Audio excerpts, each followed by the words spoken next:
सासू तोरे बेटावा जन्म से कुरपाती, सासुर रे बेटावा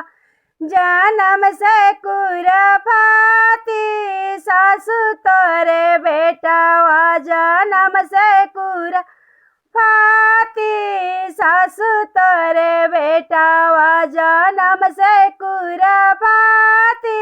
सासू तोरे बेटावा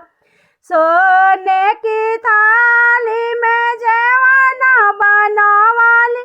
अरे जेवाना बनावाली, जेवाना न जेवे बनेला तो टाटी, जेवाना न जेवेला बनेला तो टाटी, जेवाना न जेवेला बनता बाटे टाटी, सासू तोरे बेटावा जन्म से कुरपाती, सासू तोरे बेटावा जन्म से कुरपाती, सासू तोरे बेटावा झंझर झाड़ी गंगा जल पानी, झंझर झाड़ी गंगा जल पानी, पानियो न पिए उत बनता टाटी, सासू तोरे बेटावा जन्म से कुरपाती, सासू तोरे बेटावा उत पानियो न पिए घुमावता टाटी, सासू तोरे बेटावा जन्म से कुरपाती,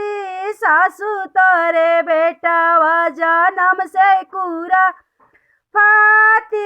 सासू तोरे बेटा लवंग लाची के बीड़ावा लगावली,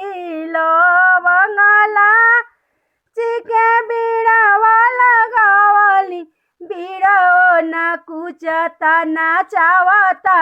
नाती, सासू तोरे बेटावा जन्म से कुरपाती, सासू तोरे बेटावा बीड़ाओ न कुचता बनावता लाठी, सासू तोरे बेटावा जन्म से कुरपाती, सासू तोरे बेटावा फूल हजारी का सेजा लगावली, फूल हजारी सेजा लगावली, सेजिया न सोवता घुमावता लाठी, सेजिया न सोवेला घुमावता लाठी, सासू तोरे बेटावा जन्म से कुरपाती, सासू तोरे बेटावा जन्म से कुरपाती, सासू तोरे बेटावा जन्म से कुरपाती।